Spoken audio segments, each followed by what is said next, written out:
घाटपांडे हा. नुसतं चालून उपयोगाचं नाही, स्ट्रेचिंग करा स्ट्रेचिंग. वरात तुझ्या अंगातलं मिलिटरी कधी जाणार रे? अरे या वयात स्ट्रेचिंग नाही रे, आयुष्य स्ट्रेच करायला पाहिजे. सुप्रभात सुप्रभात. Good morning. आले मराठी प्रेमी आले. अहो महाराष्ट्रात मराठी माणसाला आपण मराठी आहोत हे सांगावं लागतंय, हेच दुर्दैव आहे. ए गोखल्या ऐक, हे बघ ते सुप्रभात वगैरे ना आकाशवाणीवरच चांगलं वाटतं. हे आपल्या जनरलात ना गुड मॉर्निंग असंच म्हणावं. करेक्ट. तुझ्यासारख्या माणसांमुळे मराठीची पिछेहाट झालेली आहे. तुझ्यासारख्यांमुळे. अरे यार पुरे पुरे पुरे विषय बदला ना आता. चला आपण आता चालायला लागूया. ओके हा Start. चला चला चला. चालायला लागा. डॉक्टरांना सांगायला बरं आहे. इकडे 100 ग्रॅम देखील वजन कमी झालेलं नाहीये. अरे लेल्या, पायापेक्षा तुझं तोंड जास्त चालतं, तुझं वजन कसं कमी होणार? नाही वजन कमी हो न हो बाकीच्यांचं, पण या मिसेस पुणतांबेकरांना मात्र फायदा झाला. काय फिट दिसते रे. प्रेग्नंट आहे ती. जोशी प्रेग्नंट काय, फ्लॅट टेलिव्हिजन आहे. माझ्या मुलाच्या पॅथॉलॉजी लॅब मधला तिचा रिपोर्ट दाखवू का? अरे नातवंडांना खेळवण्याच्या वयात तुम्ही काय प्रेग्नन्सीच्या गप्पा मारता रे? हा? अरे कमाल आहे, वय झालं म्हणजे झालं सगळं.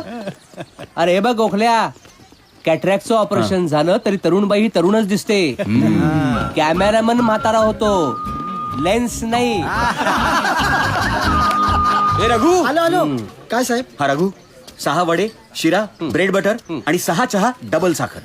साखर सेपरेट आणतो, पाहिजे तेवढी घ्या तुम्ही. ओके. जशी आज्ञा रघु शेठ. अच्छा, आईला आजकालचे वेटर डॉक्टर सारखे सल्ला द्यायला लागले. बरं डॉक्टरवरनं आठवलं, खबर कळली की नाही? काय काय? लेटेस्ट रिसर्च असं सांगतो, पॅसिव्ह स्मोकिंगने धोका नाही. ए असं सिद्ध झालं तर की तेल आणि साखर याने डायबिटीस किंवा ब्लड प्रेशर होतच नाही. अरे पण या सगळ्या रिसर्चचा काय फायदा? आपल्या बायकांना हे पटलं पाहिजे ना. खरं म्हणजे आपल्या बायकांवरच रिसर्च केला पाहिजे. बरोबर. हे खरं आहे. करेक्ट. कुठे गेला रघु? रघु हॅलो आला. हा. हे वडे हा, आणि वडे चहा गरम गरम. हे काय? साखर कुठे आहे? टाकली त्यात. अरे पण सेपरेट आणतो म्हणालास ना. अहो तुमच्या बायका म्हणाला, त्यांना माहितीये तुम्हाला किती लागते ते. कोण? तुमच्या बायका तिथे. अनु, हे बघा, मला माझं काम करू द्या. अनु माझं चुकलं, मला माफ कर. कंटाळा आलाय मला तुमच्या चुकलं म्हणण्याचा. मला माहितीये तुला राग कमी आणि वाईट जास्त वाटलंय. त्रासदायक नवरा आहे ना मी.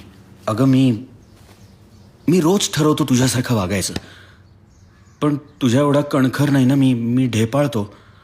पण मी आता ठरवलंय तुझ्यासारखं खंबीर व्हायचं. काही गरज नाहीये माझ्यासारखं होण्याची.